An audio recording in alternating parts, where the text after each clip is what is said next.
do Marcos e hoje já entrando no capítulo 4. Estamos encerrando o primeiro quarto, né? Primeiro quarto do livro.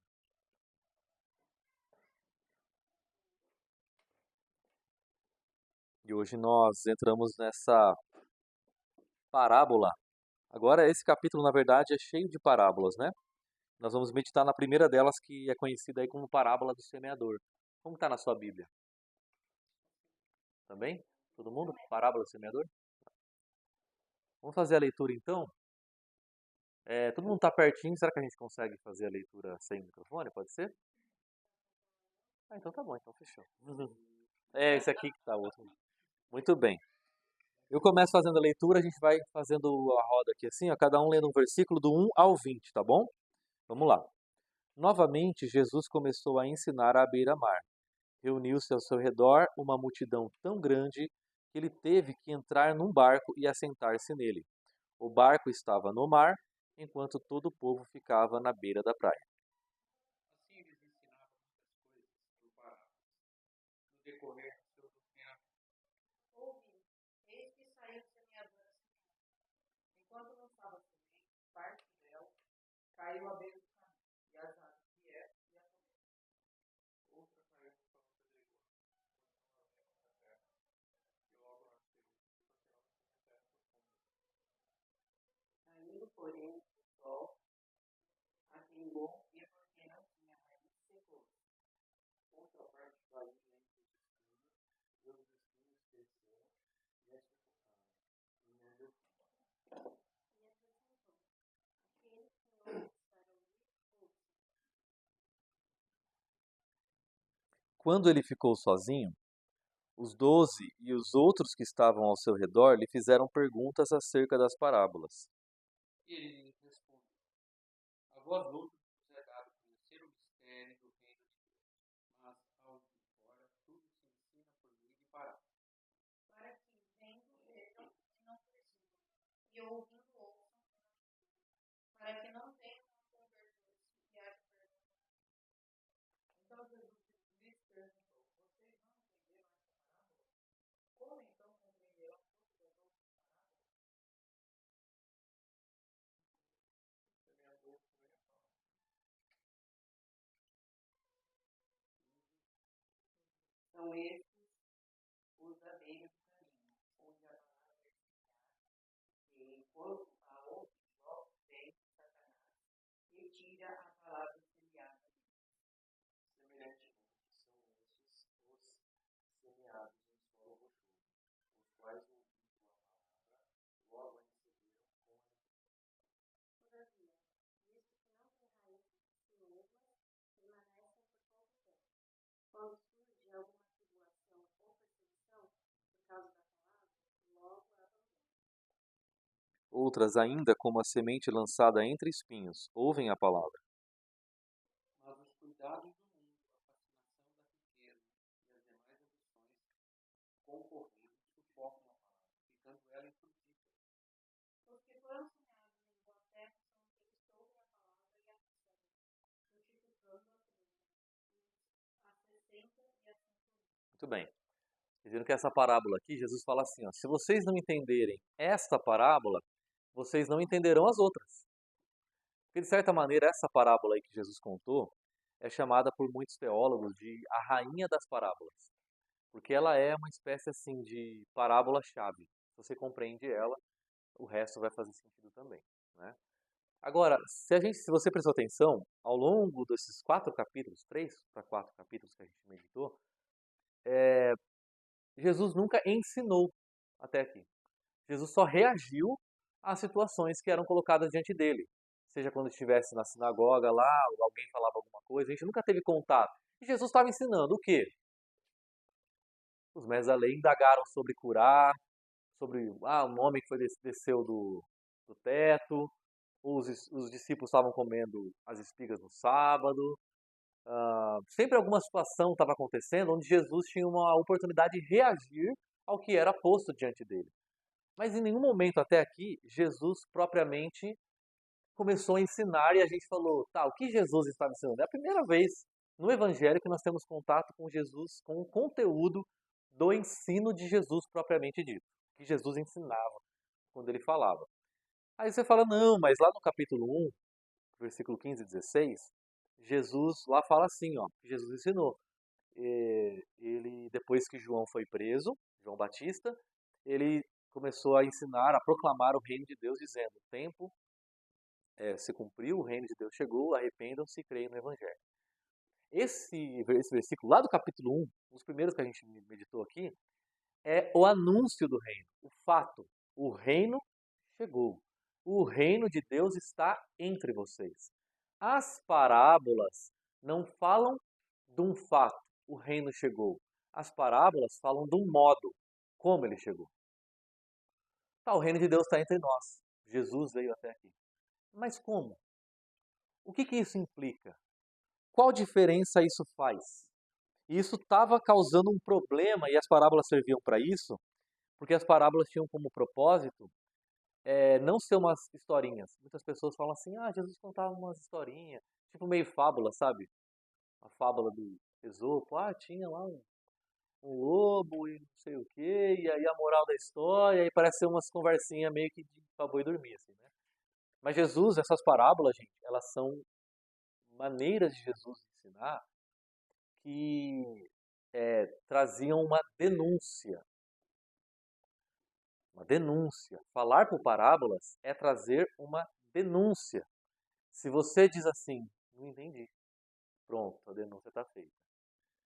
Então, Jesus ali no meio, inclusive, ele fala, olha, se esse povo não entendeu, e tudo é dito em parábolas, para que não entendam. Mas vocês creem, então vocês vão entender. E aí, a gente vai falar sobre isso mais para frente. Então, e por que Jesus ensina em parábola? Porque assim, ó, existia uma expectativa, ou muitas expectativas a respeito do Messias que viria. O Cristo que viria, esse rei que viria, trazer o reino de Deus. Havia muita expectativa sobre como ele viria. E quais eram essas expectativas de como Jesus deveria vir? Era uma expectativa de um reino que viria através de uma força militar e de um poder político.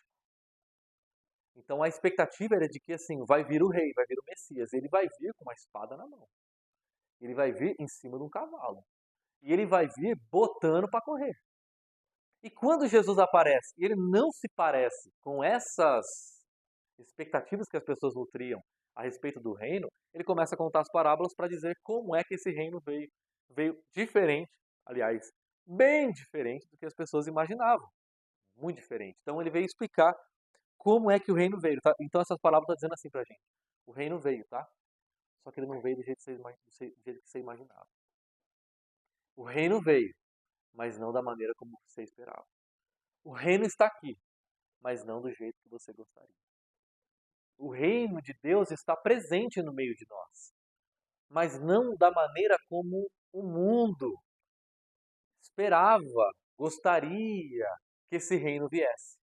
Ele não vem para suprir as nossas expectativas. Não é um reino que fala assim, o que você gostaria? Aí eu digo, eu gostaria disso. Ele fala, claro, mais alguma coisa, Senhor? Vou buscar para você. O Jesus não vem para suprir expectativas a respeito de quem ele é. Ele nem se relaciona com a gente assim. Jesus não se relaciona comigo, com você, perguntando pra gente assim, o que você gostaria? Aí a gente diz, eu gostaria tanto de tal coisa, um aumento salarial, um trabalho melhor, minha esposa desse um jeito na vida dela, meu chefe melhorasse, né? Aí não, claro, calma aí, já vou voltar já. Na verdade é o contrário, Jesus vem às vezes, né? O reino de Deus vem na nossa vida e o chefe começa a ficar pior, o trabalho começa a ficar mais difícil, né? O salário parece que não dá até o final do mês, né? As coisas vão ficando mais difíceis. Fala assim, pois é, estou aqui para suprir suas expectativas. É mais ou menos isso que Jesus está falando. Mas eu quero explicar, então, de que maneira esse reino veio. O que significa dizer que Jesus está entre nós? O Messias está aqui, o Cristo está aqui, mas ele não é o libertador político-militar que vocês esperavam. Esse homem poderoso, punhando uma espada, enfiando na garganta dos inimigos, dizendo assim, vai ou não vai. O que as pessoas imaginavam? A hora que o Messias estiver aqui, você não vai ver mais soldadinho romano na rua, andando para cima e para baixo, achando que é o bambambam. Você não vai ver. Tanto é que é por isso que os religiosos tinham tanta certeza que Jesus não era o Messias e desacreditavam ele. Porque eles pensavam, meu, eu sei como é que o Messias parece.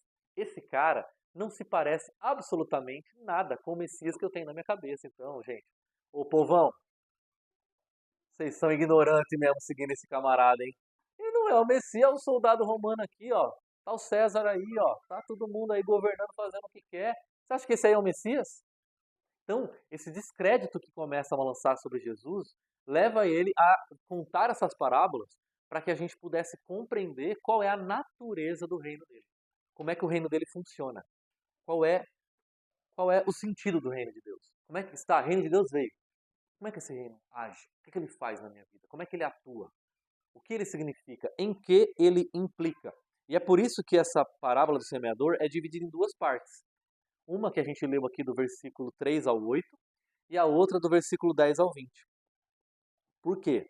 Qual que é a primeira parte? Ele conta essa parábola para quem? A primeira parte. Para a multidão. O povão estava lá, na beira da praia, era tanta gente que ele não conseguia nem ficar na praia, e ele sobe num barquinho e fica no barco contando parábola ou ensinando a multidão. Então, a primeira parte aqui, gente, ele se assenta no barco e ele usa, sabe aquele vento que vem da praia, assim? Vem um vento da praia. Ele usa aquele vento para propagar a voz dele, para a voz dele alcançar mais. E aí ele conta essas parábolas, essa parábola. Mas, ele imagina assim, você vai lá na igreja e tal, né? Você ouve Jesus, agora eu vou ouvir Jesus. Aí você conta a parábola, aí chega no final, então frutifica a 30, 60, 100 por um. Amém? Então vamos orar então. E aí acaba e você vai para casa mais pergunta do que você foi na igreja, né? Mais se indagando. Aí quando eles estão juntos, os discípulos estão lá comendo com Jesus, né? E aí é o segundo momento. Jesus, não é por nada não, tá? Desculpa eu te interromper aí, né? Que o pessoal tá meio com dúvida assim.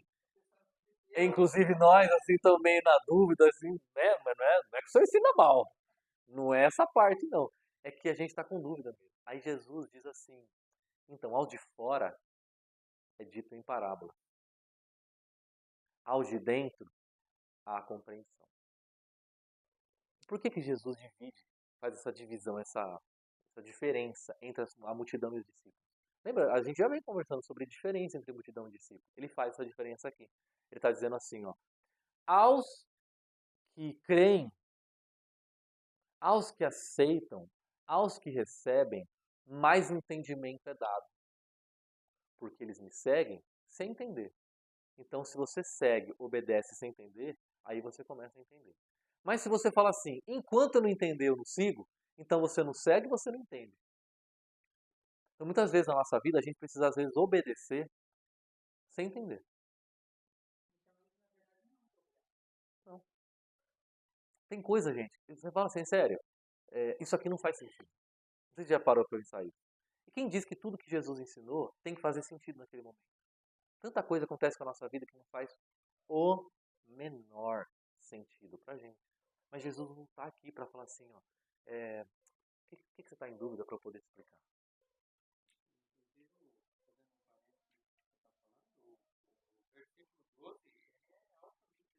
Não, ele é exato. Para que não venha converter, se já perdão para ele. Exato.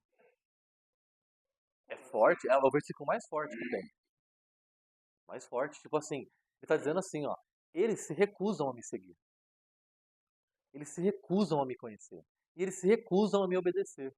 Então, como eles se recusam, eles não vão entender. Porque a gente acha que é assim, ó, que Jesus primeiro vai explicar. Depois que ele explicar, aí eu vou entender. Depois que eu entender, aí eu vou seguir. Mas não é assim. Como é que Jesus chamou os discípulos? Sigam. Aí o que eles fizeram? Seguiram.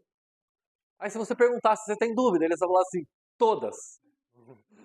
Você tem dúvida do que você está fazendo? Todas as dúvidas do mundo. Não faço a menor da única coisa que eu sei é que eu estou seguindo a pessoa certa. Só sei isso. Aí essa coisa que a gente estava conversando sobre ceia.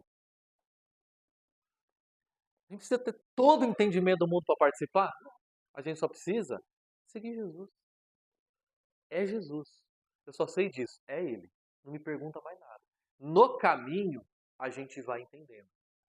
Então, vocês percebem que os discípulos, aqui nesse momento, seguindo Jesus, mas ele tem um monte de confusão.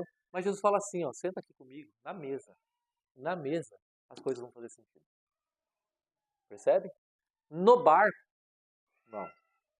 Na mesa, faz. Perceberam que a gente faz ceia todo domingo. Na mesa, as coisas fazem sentido. Lembra quando Jesus ressuscita e ele aparece para 2 discípulos e os 2 discípulos não sabem que é Jesus que ressuscitou. Eles são tristes. Eles falam, olha, a gente estava seguindo Jesus lá, aconteceu um monte de coisa com ele e a gente não entendeu nada, né? E aí eles se sentam à mesa e quando Jesus começa a explicar a Bíblia. E Jesus explica a Bíblia, eles falam, uau, ok, amém. Quando eles se sentam à mesa, ele explicou a Bíblia inteira, Jesus ensinando a Bíblia. Quando eles se sentam à mesa, Jesus pega o pão e parte. Os olhos deles são abertos e eles percebem que o tempo todo era Jesus que estava caminhando com eles. Percebem que é muito mais um olhar retroativo? Quando eu sigo Jesus, ganho entendimento, olho para trás e digo, ah, Jesus estava o tempo todo. Agora eu entendi. Mas para eu entender, eu preciso primeiro seguir. A ordem é contrária. Se você espera entender para seguir e obedecer, você nunca vai entender. Não vai. Se você começa a obedecer, seguir Jesus, com o passar do tempo, ele vai abrindo o seu entendimento. E quanto mais você se assenta à mesa, mais você parte o pão, mais o seu entendimento vai sendo aberto para quem Jesus é e para a sua vida e para a sua experiência de caminhada. Faz sentido? Faz, não faz? Então Jesus está com os seus discípulos e ali ele abre o entendimento. Ali na mesa. Ele abre o entendimento dos discípulos e aí eles falam, agora entendi. Então muitas vezes, gente, a gente está emperrando a nossa caminhada com Jesus em busca de entendimento, em busca de compreensão. E a gente vai falando assim para Jesus, Jesus, espera um pouquinho, assim que eu entender mais a gente caminha. Sendo que o único pré-requisito para seguir Jesus é a disposição para seguir Jesus.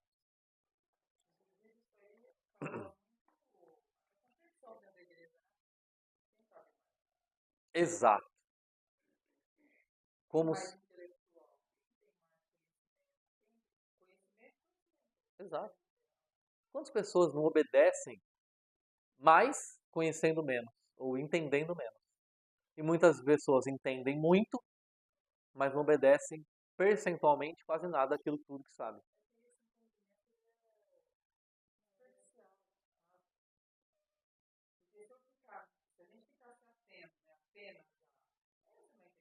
Exato. Agora olha só que profundo que é isso, falando dessa diferença entre a multidão e os discípulos. A multidão tem uma relação com Jesus de consumo. Os discípulos têm uma relação com Jesus de conhecimento. Relacionamento. Muita gente segue Jesus porque quer o quê? Consumir o que ele tem para oferecer. Essa é a multidão. Para que se você perguntasse, entrevistasse as pessoas na praia, você está aqui, o que você acha que você ia ouvir?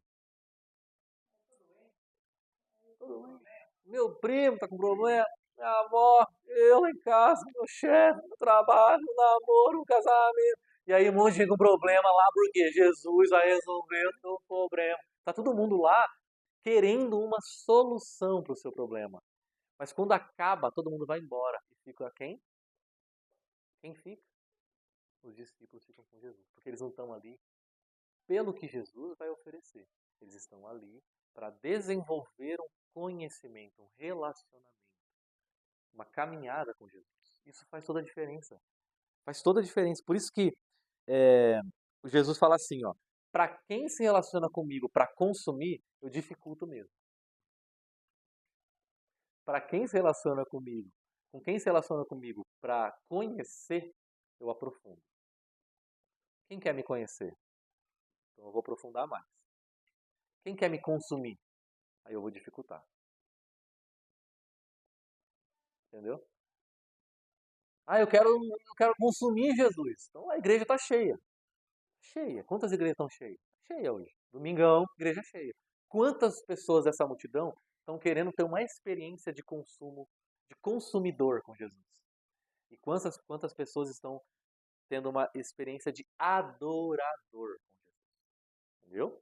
Jesus diz assim, ó, o Pai procura o quê? Adoradores que o adorem em espírito e em verdade. Pessoas que o conheçam profundamente. Essas pessoas que o Pai está procurando. E essas pessoas, quando ele encontra essas pessoas, esse tipo de coração, ele vai aprofundar cada vez mais a relação com elas. Quando ele encontra uma pessoa querendo consumir ele vai dificultar a caminhada dela. Ele vai dificultar. Para que ela, e é isso que Jesus está fazendo aqui com eles. É por isso que eu não tenho o que eu queria falar, não está aqui. Tá vendo? A gente tem as coisas na cabeça, não está aqui. Às vezes a gente vai em busca de Jesus porque a gente quer mudança, não transformação. Eu quero que Jesus mude a minha vida. Eu não quero que Jesus transforme o meu caráter. Eu quero que Jesus mude as coisas à minha volta, facilite. Eu não quero que Jesus me transforme no tipo de pessoa que encara a dificuldade. Eu quero que Jesus amoleça as coisas para mim. Então eu quero mudança, eu não quero transformação. E essa é a diferença entre multidão e discípulo.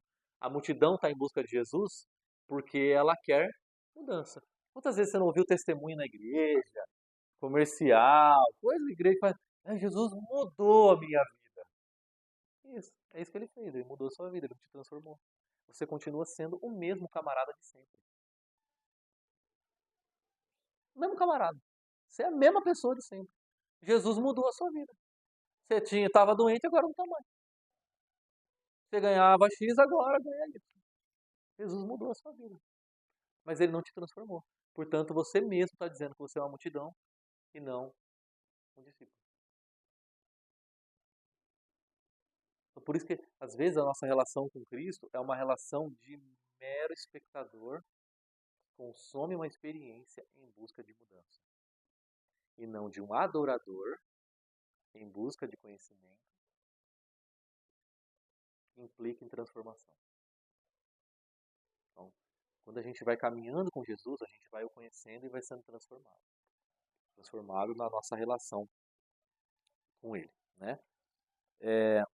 Então, uma palavra que é muito importante aqui, gente, aliás, ele diz no começo e no fim, olha só.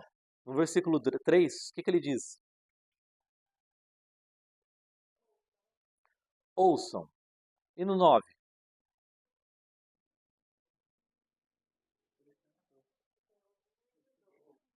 Ouçam. Ele começa a parábola dizendo ouçam, ele termina a parábola dizendo ouçam. Você acha que é importante isso? Por que ele abre e fecha dizendo ouçam? Presta atenção. E é isso mesmo. E segundo a Valéria também. Ela fala assim, você não tá ouvindo nada que eu tô falando. Tá só escutando, né? Tá só o som entrando pelo ouvido e sendo recebido pela mente, mas não tá causando nenhum tipo de transformação ali, né? Não tô do mesmo jeito. Ouçam. A palavra hebraica que era usada para falar ouçam era shema. Quer ver? Ó, a gente esquece ela direto. Qual que é o mandamento mais importante para todo judeu? Qualquer judeu se perguntar qual que é o mandamento mais importante, ele não vai responder isso para você. Sabe o que ele vai dizer? Se você perguntar para qualquer judeu qual é o mandamento mais importante, ele vai dizer assim, ó, ouvir, ouça, ó Israel, o Senhor, o seu Deus, é o único Deus. Amarás o Senhor, o seu Deus, de todo o seu coração. Ele vai começar assim, porque é assim que o texto diz. Ele não começa com amarás, como se começasse comigo. O que eu tenho que fazer? Amar. Não, o mandamento mais importante é ouça, o Senhor, o seu Deus, é o único Deus. Amarás, portanto, o Senhor, o seu Deus, de todo o seu coração. Como é que eu vou amar a Deus com todo o meu coração? Ouvindo,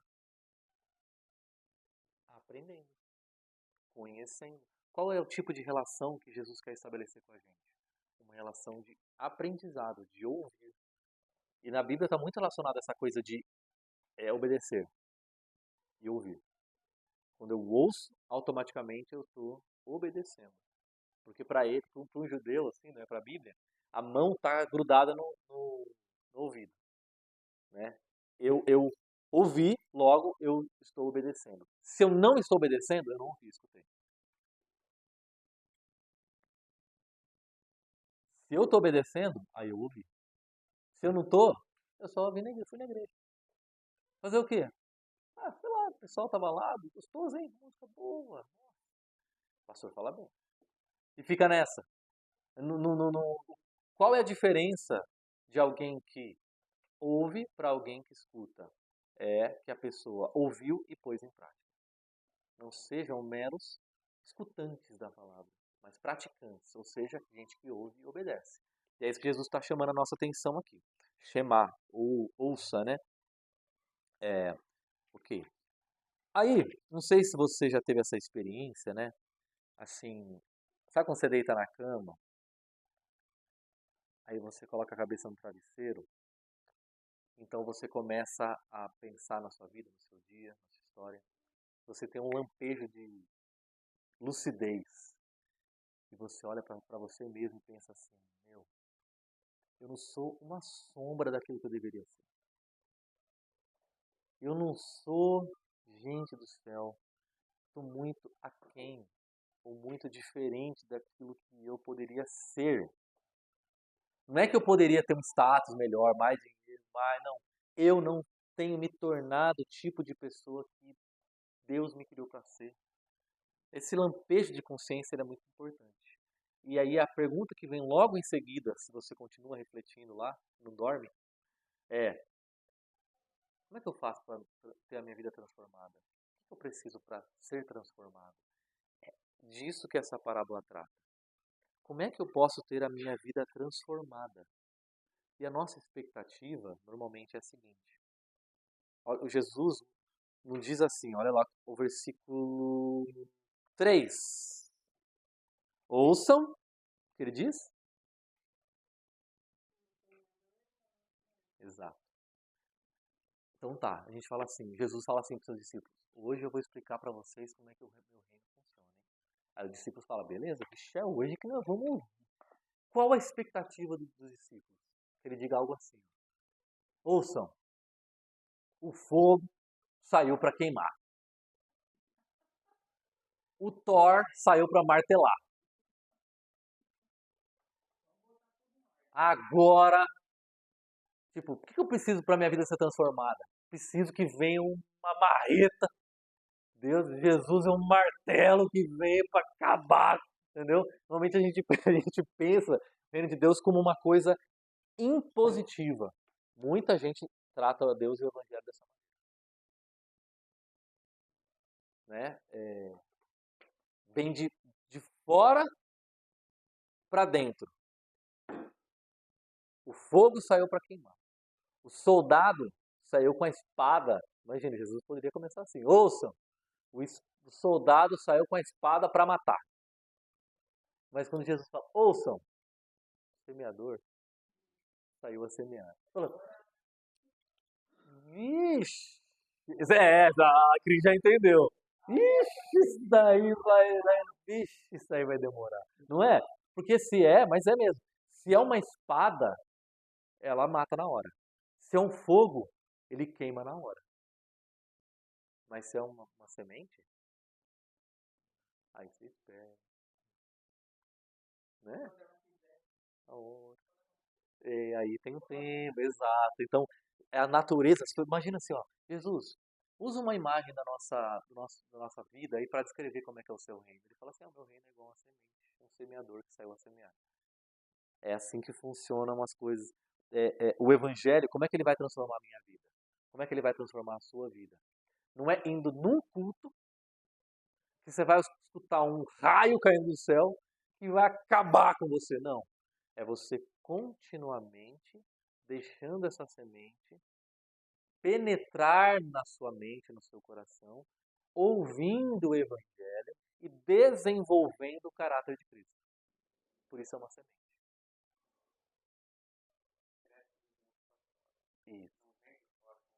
vai crescendo de dentro para fora. Olha só, eu acho tão bonito quando a Bíblia diz assim, ó, você pergunta para Jesus assim, ó, Jesus, mostra agora o seu poder. Ele não te mostra um martelo, ele não te mostra uma espada, ele não te mostra um incêndio, ele te mostra uma semente. Aí você fala assim, Jesus, esse aí é o seu poder? Ele fala assim, ó, o Evangelho é o poder de Deus para a salvação de todo aquele que crê. Porque a fé vem pelo ouvir e ouvir da palavra de Deus. Então, Paulo fala, eu não me envergonho do Evangelho. Eu não me envergonho dessa semente. Porque essa semente, para a qual todo mundo olha e fala isso é nada, essa semente é o poder de Deus para transformar a minha vida. Se tem algo que pode me transformar, te transformar de verdade, realmente, dentro para fora, uma transformação radical, é essa sementinha. Esse evangelho para o qual todo mundo olha e diz: Isso. Esse é o poder de Deus para a transformação, para a salvação de todo que crê. E eu gosto muito que lá em Tiago, a Bíblia diz assim, lá em Tiago. Aqui. Tiago 1. Aqui. Aqui. Aceitem humildemente, Tiago 1, 21. Aceitem humildemente a palavra implantada em vocês, a qual é poderosa para salvá-los.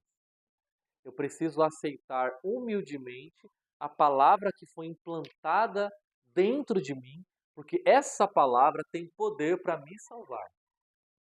E aí, ó, lá em 1 de Pedro, no capítulo 1, se você virar a página aí você já vai ver, no versículo, aqui ó, 23, 1 de Pedro 1, versículo 23.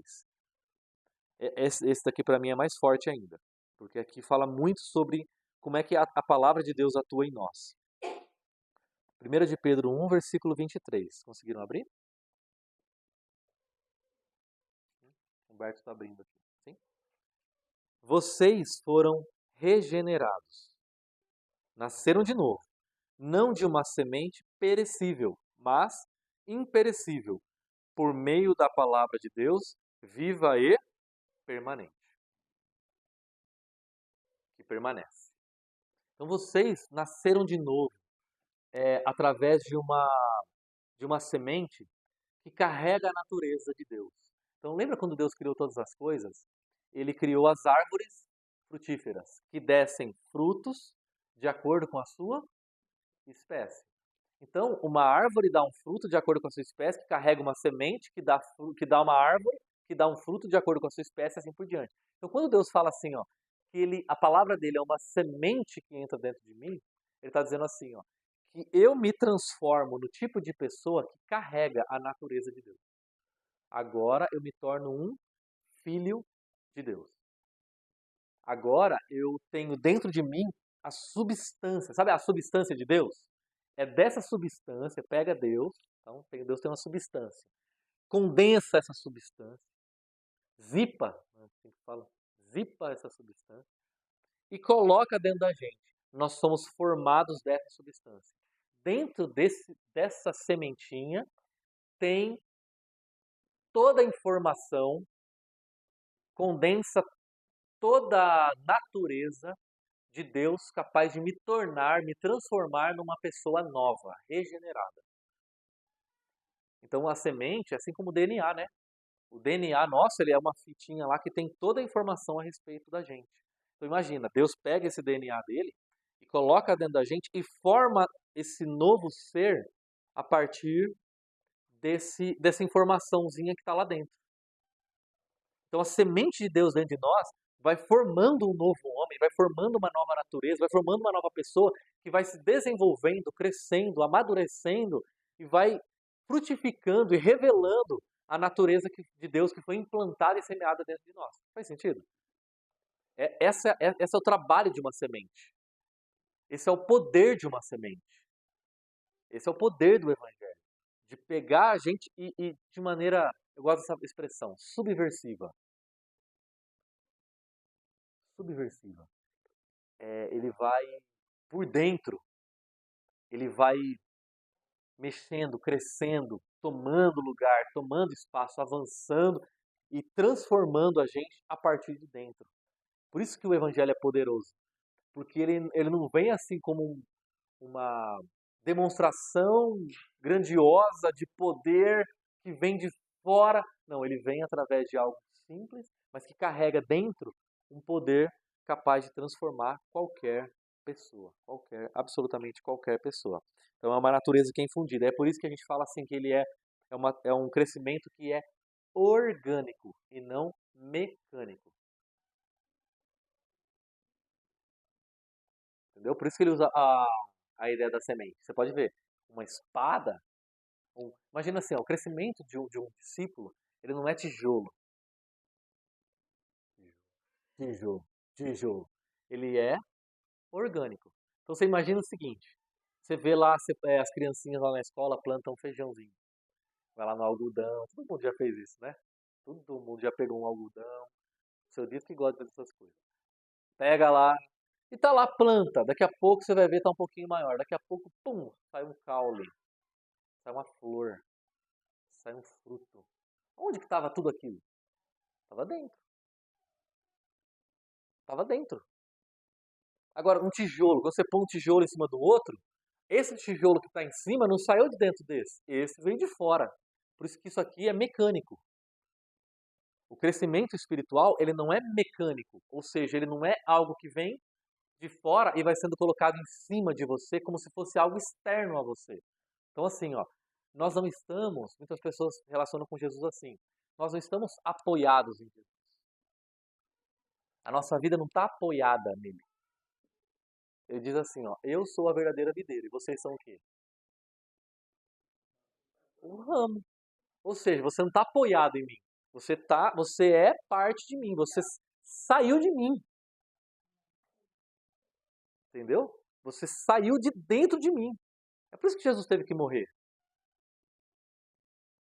Ele teve que morrer para que a gente saísse de dentro. Ali quando Jesus morreu e ressuscitou, a igreja, lembra que eu falei semana passada sobre isso? A igreja saiu de dentro de Jesus. Então é um parto do qual nasce um outro ser que carrega a mesma natureza do primeiro. Então é como se ele fosse, e aí por isso na cruz, que é uma árvore. Por isso que Jesus foi crucificado numa cruz, uma madeira, como um fruto pendurado, o qual cai na terra e morre, e quando morre na terra, dele nasce uma outra árvore que carrega a mesma substância, a mesma natureza. Então você pega, tira um fruto de uma árvore, mata ele, coloca a semente no chão e dali vai sair uma árvore igual à primeira. É isso que Jesus fez com a gente. A gente nasceu da mesma natureza dele e organicamente vai se dando o nosso desenvolvimento, o nosso crescimento. Por isso, o crescimento mecânico é assim, ó. A gente pensa, quanto mais eu obedeço, mais Jesus vai me amar. Não é o contrário. Quanto mais eu me entendo parte de Jesus e mais me entendo ser amado por Ele, mais eu vou obedecendo à vontade dele, mais eu vou me tornando cada vez mais parecido com Ele. Quanto mais eu ando com Jesus, quanto mais eu conheço Jesus, quanto mais eu me relaciono com Jesus, mais eu vou me tornando uma pessoa sábia, paciente, perdoadora, amorosa, benigna, pacífica, outrocentrada, preocupada com o outro, menos individualista, menos egoísta, menos preocupado com, menos ansioso, preocupado comigo, mais generoso, mais amoroso, porque eu estou andando com Jesus, eu estou caminhando com Jesus e a vida de Jesus está em mim. É por isso que Paulo vai falar assim, ó, As obras da carne são e o fruto do Espírito é. Por que é o fruto do Espírito? Porque o Espírito de Deus está em nós e esse Espírito de Deus em nós faz com que o fruto dele, amor, alegria, paz, benignidade, bondade, fidelidade, mansidão e domínio próprio, que é Jesus, a descrição de Jesus, né? Vai sendo visto em nós. Esse fruto vai sendo visto em nós. Como que esse fruto é visto em nós? À medida que eu vou ouvindo Jesus, me aceitando, assentando com Jesus, Jesus vai partindo o pão diante de mim. E a nossa vivência com Jesus vai sendo continuada. E eu vou aprendendo com Jesus, obedecendo Jesus. Quando eu vou ver, eu me tornei uma pessoa parecida com Jesus.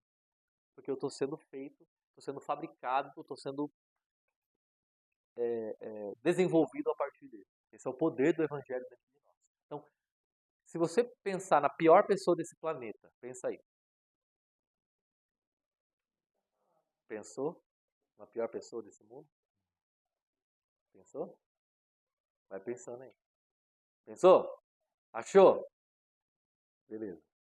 Se essa pessoa, que espero que tenha sido você que você pensou, se essa pessoa se encontrar com Jesus, essa pessoa pode ser radicalmente transformada de dentro para fora.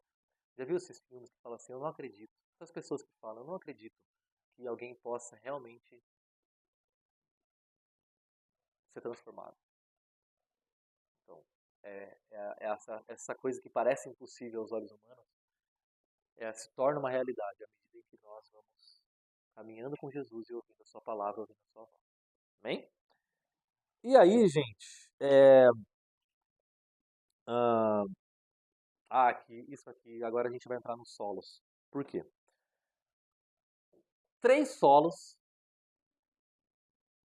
não rendem nada. E um solo frutifica. Então tem 4 no total, né? Quais são os 3 solos que dão ruim aí? À beira do caminho, pedregoso e o que caiu entre os espinhos. Né? Todos eles, a diferença dos 3 para aquele solo que frutificou,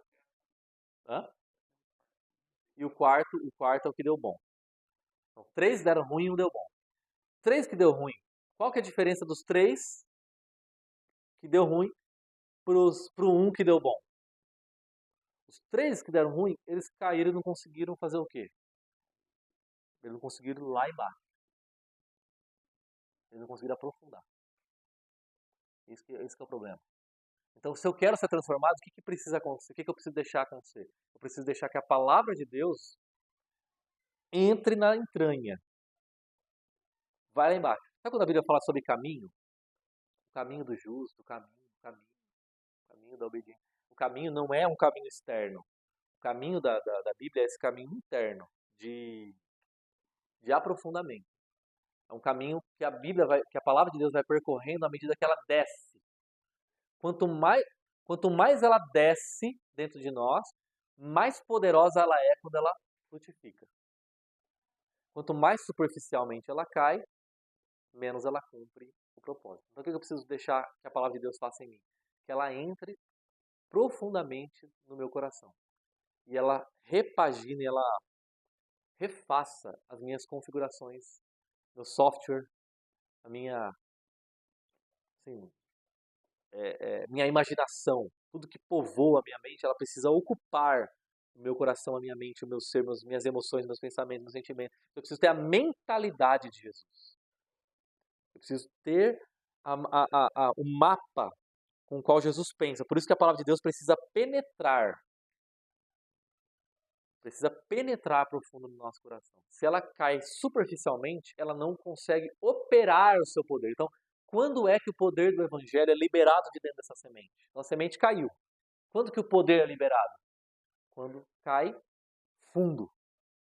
Quando cai superficial, ele não libera. Aí vem a ave do céu e come. Ou cai no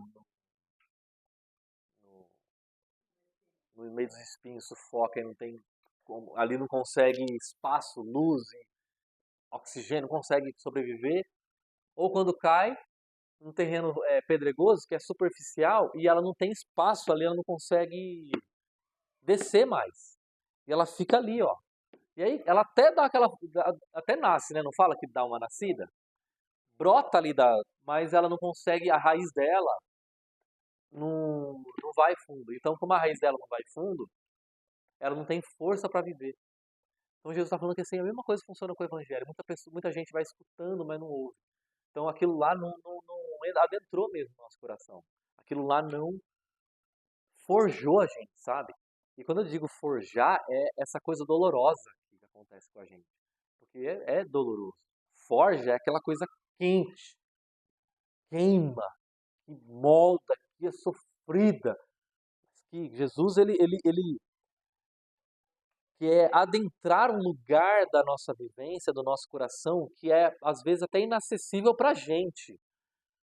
Lá no subconsciente, não sei nem se dá para usar esse subconsciente do inconsciente, lá naquele lugar escuro, difícil, inacessível, que nem a gente quer entrar, a gente não quer nem tocar, a gente não quer mexer. Lá ele quer colocar a semente. Quando a semente entra lá, a hora que ela cresce, a hora que ela frutifica, ela tem raiz para espalhar, ela tem espaço, ela tem lugar, ela tem penetração, ela tem encontro, ela tem. E aí, aí sim, quanto mais ela cresce para fora, a parte visível, a parte invisível está bem estruturada, porque está fundo. Agora, quando a parte invisível está superficial, não adianta você querer crescer. Quanto mais você cresce, pior. O que vai acontecer com uma árvore grande com raiz? Ela vai cair, vai bater um ventinho e acabou. Vai cair. Então, esse é o nosso desafio, gente, deixar que o evangelho entre dentro da gente de um jeito que destrói as nossas defesas.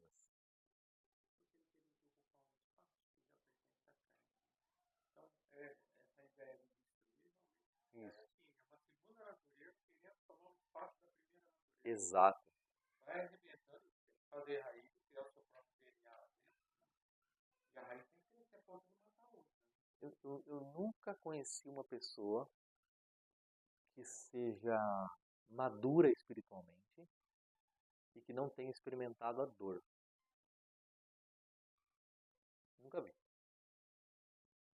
Será que talvez, por exemplo, a gente estava falando desse solo.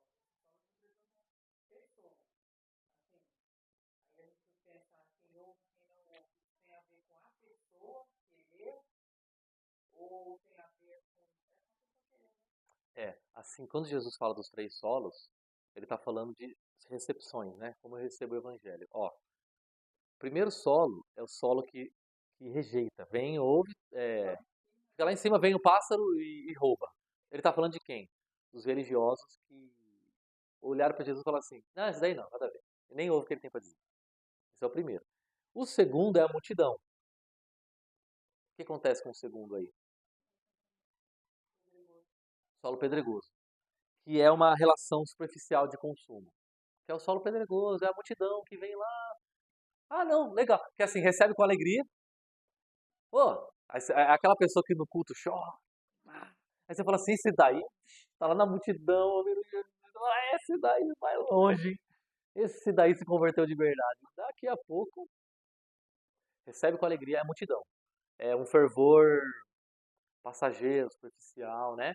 E o outro, dos espinhos, são os parentes de Jesus. O que está acontecendo com os parentes de Jesus, que inclusive levaram ele no capítulo 3, levaram eles a ir falar com Jesus? Eles estavam com vergonha de Jesus. Eles estavam sendo criticados. O pessoal estava falando assim: pô, Jesus é seu filho? Lá aquele lá que está falando umas bobagens lá, é seu filho que está achando que é. Eles começaram a ficar envergonhados. E aí Jesus fala assim: quando vem as críticas, quando vem as perseguições, quando vem os problemas, quando vem as dificuldades, aí você fala assim: eu não quero mais saber, eu tô fora. E aí, então são formas de recepção do Evangelho. São maneiras pelas quais eu recebo. Ou eu recebo o Evangelho como uma multidão, recebo o Evangelho como religioso, ou recebo o Evangelho como parente, que sou criticado, não quero saber, eu sou parente, quero tirar Jesus dessa. ou recebo o Evangelho como um solo receptivo, profundo, que está aberto àquilo que Jesus tem a me ensinar e a fazer na minha vida.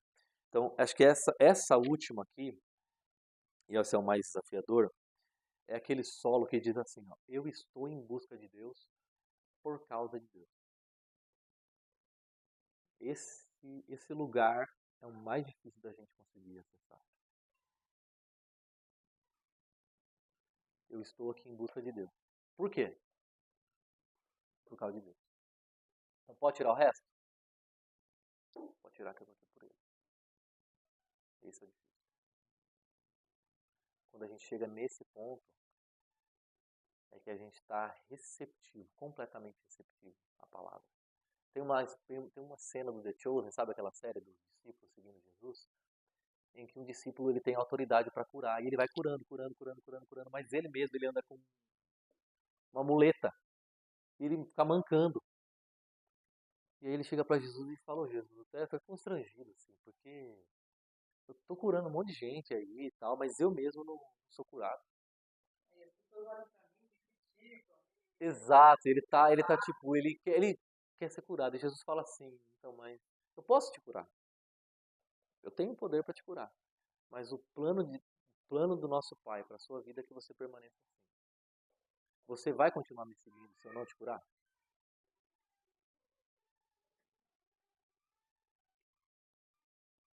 Lembra de Paulo? Ele diz, eu vou. E ele continua com aquela, ele vai curando geral e ele continua lá com o negocinho dele. Porque ele estava lá, esse é o discípulo. Ele estava seguindo Jesus por Jesus, não pela cura. Então ele não estava lá seguindo Jesus falando assim, um dia eu me livro desse negócio aqui. Lembra do espinho na carne de Paulo? Que ele fala assim, eu carrego uma dor comigo, eu carrego algum tipo de sofrimento, de flagelo, que a gente não sabe o que se tratava, aquela condição de Paulo. E ele falava assim, ele pediu 3 vezes, Jesus, me tira esse negócio, ele pede. E Jesus responde o quê? Quem se lembra? A minha graça te basta. Eu te basto. Eu te basto. E aí Paulo fala o que logo em seguida? Porque o poder de Deus se aperfeiçoa na fraqueza. Esse é o grande ponto da semente. Esse é o grande ponto da semente. A semente tem outra característica, que é o fato dela parecer frágil. Ela é inofensiva. Diferente do fogo, diferente do martelo, diferente de uma espada. Uma semente. Jesus era assim. E a palavra de Deus é assim. Aparentemente inofensiva.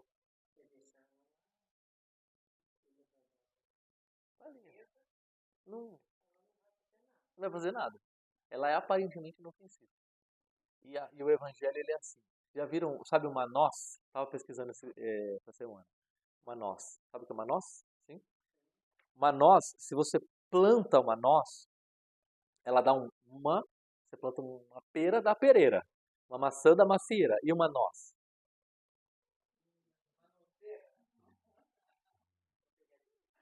Uma nogueira. Uma nogueira. Por isso tem o sobrenome Nogueira. Tem o sobrenome Oliveira. Nogueira. E a nogueira, depois que você planta, ela vai dar o primeiro fruto dela depois de 15 anos. 15 anos. Não, 15 anos. Mas 15 anos, você acha que nesses 15 anos ela tá parada? Ela tá ali, ó, fazendo dela, dali de dentro. E a nogueira, a noz, ela se transforma numa árvore de 30 metros. Ela tem uma copa, sabe aquela, ela é grande, ela tem um tronco, mas a parte maior dela mesmo é que ela tem bastante folha, ela é bem grandona, ela é bem carregada, aquela árvore gordona, sabe? Mas você consegue imaginar que tudo aquilo saiu de dentro de uma noz? Que se você se aproxima dela, ela tem um monte de noz para te entregar? Ela demorou, mas ela entregou. Ela está frutificando.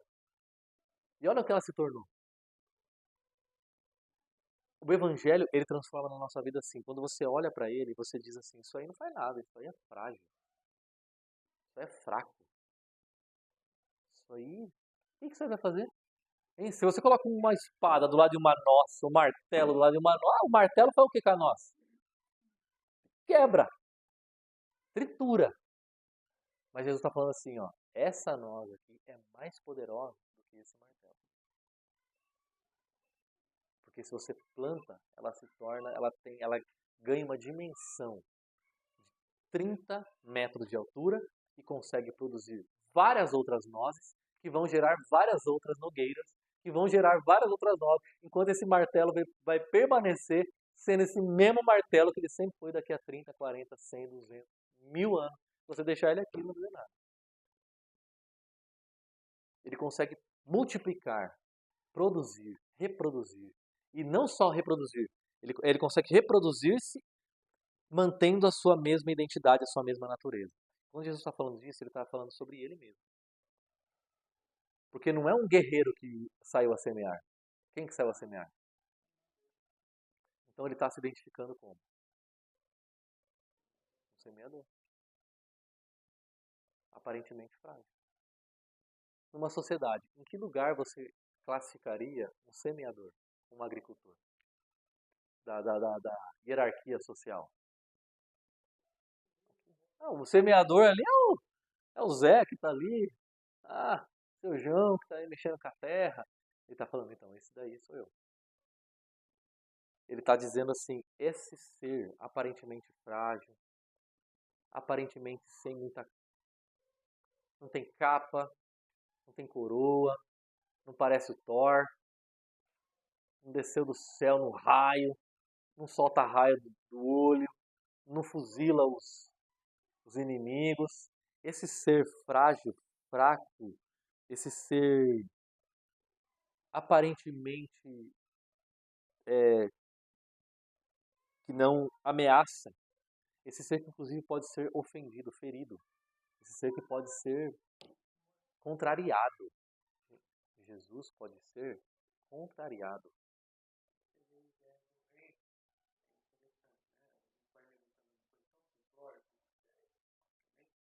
Mas é a mais perfeita Exato. paradigma que eu posso entender. Porque mesmo porque a implantação de um reino, a espada era coisa que provavelmente era conhecida. Exato. A guerra. Perfeito. Você Chegava matou, na guerra, matou a charada. só que esse reino ele só entra com a sua participação.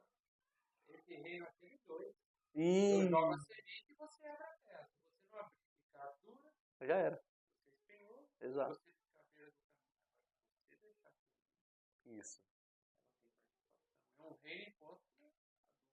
Exato. É, por isso que ele não é imposto. O reino de Roma, o Império Romano, ele foi conquistado de cima para baixo. É tipo assim, ó, você não consegue contrariar Roma. Roma enfia a espada na sua guerra e fala assim, vai aceitar? Não, pronto, próximo. É Roma. Ele fala assim, não, meu reino não é assim. Meu reino, se você quiser não aceitar, você não aceita. Se você quiser rejeitar, você rejeita. Você quer contrariar? Contraria. Você quer chutar ele? Vai, chuta. Mas se você aceitar esse reino, ele vai transformar a sua vida. Então ele é um reino aparentemente frágil de uma semente aparentemente frágil, mas que carrega todo o poder, porque o evangelho age por meio da fraqueza. Eu acho que esse aqui é o último ponto para a gente encerrar. O poder do evangelho age por meio da fraqueza. Jesus, quando ele operou a obra de maior poder, foi no momento dele de maior fragilidade. E muitas vezes o evangelho entra na nossa vida no momento de maior fragilidade. Muitas vezes a semente caiu ali, e ficou meio superficial. Às vezes ela cai mais fundo no momento de maior fragilidade. E muitas vezes Deus usa a gente na vida de outros no momento de maior fragilidade. O que salvou o mundo? As cicatrizes de Cristo. O que curou o mundo? As chagas de Cristo. O sofrimento de Cristo. A dor de Cristo. A entrega de Cristo. a vulnerabilidade de Cristo.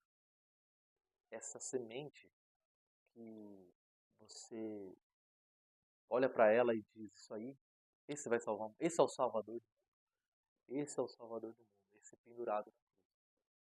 Essas cicatrizes curam, essas feridas salvam.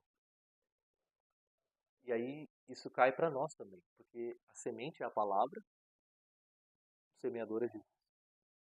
E a igreja? Será que a gente tem o direito hoje de levar o poder do evangelho usando o poder humano? Muitas vezes, as formas pelas quais a gente organiza a igreja não estão em comunhão com a natureza do evangelho, que é uma semente. O que eu quero dizer com isso? Muitas vezes a gente se baseia demais numa ostentação, num show, num espetáculo, numa coisa grandiosa que não tem a comunhão, como se isso aqui fosse salvar alguém. E Jesus está dizendo assim, não, a igreja, vou descrever a igreja, é um vaso de barro que carrega um tesouro. Esses somos nós. Quando é que nós vamos fazer uma diferença real e profunda e duradoura na nossa cidade? Não é quando a gente for grande, mas quando a gente for um. Quando a gente for uma unidade, uma comunhão, um povo que se ama nas suas vulnerabilidades, nas suas alegrias, nas suas dores. Então, quando o mundo olha para nós e vê um povo que se ama na dor, essa vulnerabilidade, essa fragilidade é o que salva o mundo. É o que salva as pessoas.